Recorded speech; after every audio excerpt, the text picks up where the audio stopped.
Halo adik-adik, kembali lagi bersama Kakak Vero dan Kakak Ica di sini. Tapi Kakak Ica mana ya? Di sini kak, aku habis ambil apel. Halo adik-adik, apa kabar? Kak, sebelum mulai kita doa dulu yuk. Adik-adik, mari kita berdoa. Tuhan Yesus, terima kasih untuk hari ini. Sekarang kami memulai sekolah minggu. Tuhan berkati dari awal hingga akhir. Amin. Kakak absen dulu ya, yang di absen angkat tangan yang namanya dipanggil. Adi, Anju, Atur, Catherine, Devan, Grace, Joshua, Bella, Livia, dan Olivia. Kak, sekarang kita memuji Tuhan yuk. Adik-adik, ayo kita semua bangkit berdiri. Ayo kita berdiri, ya.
Kita lihat tentang kita yuk dari 1 Petrus 1 ayat 14a. Hiduplah sebagai anak-anak yang taat. Dibilang yuk 1 Petrus 1 ayat 14a. Hiduplah sebagai anak-anak yang taat. Sekarang kita mau dengar tentang firman Tuhan. Sebelumnya kita doa dulu ya. Tuhan Yesus, sebentar kami mau mendengar firman-Mu. Tuhan tolong berkati hati dan telinga kami. Terima kasih Tuhan. Amin. Simson dan Delilah. Cerita ini terdapat dalam Alkitab, yaitu Hakim-Hakim pasal 13 sampai pasal 16. Pada zaman dahulu di Israel, hiduplah seorang laki-laki bernama Manoah. Ia dan istrinya tidak memiliki anak. Pada suatu hari, datanglah malaikat Tuhan kepada istri Manoah. Malaikat itu berkata, "Kamu akan mengandung dan melahirkan seorang anak laki-laki. Tapi ingat, jangan pernah mencukur rambutnya, karena anakmu telah dipilih Tuhan untuk menyelamatkan orang Israel dari orang Filistin." Orang Israel memang telah melakukan apa yang jahat di mata Tuhan, sehingga Tuhan menyerahkan mereka ke dalam tangan orang Filistin 40 tahun lamanya. Mereka dijajah dan diperlakukan dengan tidak adil. Tapi Tuhan mengasihi orang Israel. Ia ingin membebaskan mereka, sehingga Ia mengirim seorang yang akan membebaskan Israel lewat Manoah dan istrinya.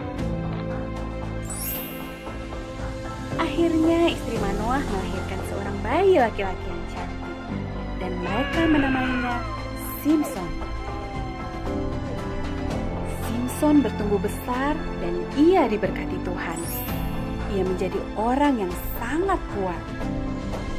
Pada suatu hari, seekor singa muda hendak menyerang Simson. Tapi dengan kekuatan yang dari Tuhan, Simson mengalahkan dan mencabik-cabik singa itu dengan mudah. Sementara itu, orang Filistin terus berbuat jahat kepada orang Israel. Dan hal itu membuat Simson menjadi sangat marah. Simson lalu menangkap 300 anjing hutan. Lalu diikatnya ekor dengan ekor, lalu ditaruhnya sebuah obor di antara tiap-tiap 2 ekor. Kemudian dilepaskannya anjing-anjing hutan itu ke ladang gandum orang Filistin, sehingga terbakarlah gandum dan kebun zaitun mereka. Perbuatan Simson itu membuat orang Filistin menjadi marah, dan mereka ingin membalas perbuatan Simson. Tapi karena takut kepada orang Filistin, orang Israel mengikat tangan Simson lalu mengantar dan menyerahkan dia kepada orang Filistin. Tapi Tuhan tidak membiarkan Simson jatuh ke tangan orang Filistin.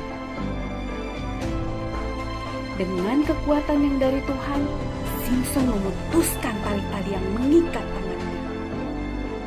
Lalu diambilnya tulang rahang keledai yang masih baru, dipukulnya 1.000 orang Filistin sehingga mereka kalah. Tapi orang Filistin tetap tidak mau menyerah. Saat Simson berada di Gaza, mereka menghadang Simson di pintu gerbang. Tapi pada waktu tengah malam, Simson mencabut pintu gerbang kota itu. Dipikulnya di bahunya dan dibawanya ke puncak gunung. Simson lalu menyukai seorang gadis yang bernama Delila. Tapi dia tidak tahu kalau ternyata Delila adalah mata-mata orang Filistin.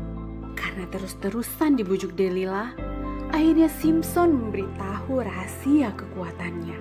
Setelah mengetahui rahasia Simson, Delila lalu memanggil orang untuk mencukur rambut panjang Simson saat Simson sedang tertidur lelap.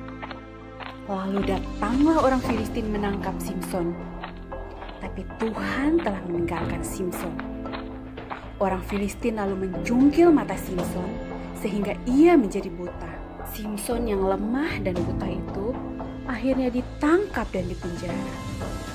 Dan Simson yang malang itu disuruh bekerja berat selama di penjara. Kemudian orang Filistin mengadakan pesta yang meriah untuk bersyukur dan menyembah dewa mereka. Kemudian mereka memanggil Simson untuk melawak dan untuk melakukan perbuatan. Simson lalu meminta kepada anak kecil yang membawanya agar melepaskan tangannya. Adapun gedung itu dipenuhi sekitar 3.000 orang Filistin yang siap menonton dan mentertawakan Simson.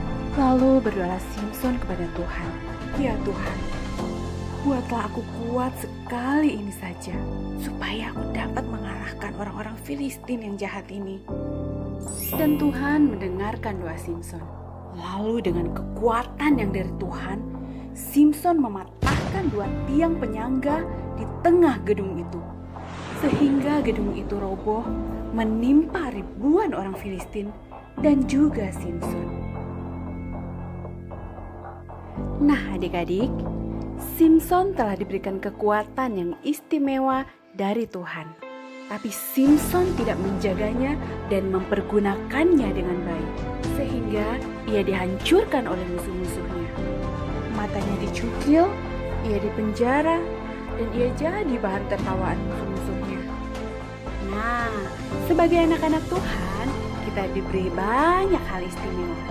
Terutama keselamatan. Apakah kita perlu menjaganya? Ya, sudah pasti. Caranya bagaimana? Yaitu dengan hidup taat. Taat pada orang tua, taat pada peraturan, dan ya, taat pada firman Tuhan. Aku mau jadi anak yang taat. Aku mau nurut sama orang tua. Aku mau nurut sama firman Tuhan supaya aku semakin diberkati. Nah gitu, jadi anak yang taat. Sekarang ada yang mau nyanyi loh adik kita. Dengerin yuk.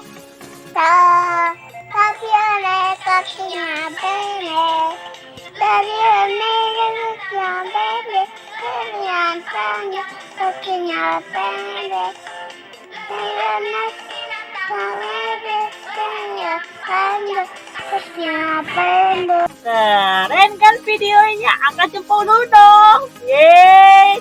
Nah yang lain yang rindu melayani boleh dikirim videonya ke kakak Ika atau kakak Vero. Sekarang kita doa dulu ya memakai penghulu kita. Tuhan Yesus, terima kasih atas minggu hari ini. Semoga firman-Mu menjadi tumbuh di hidup kami. Amin.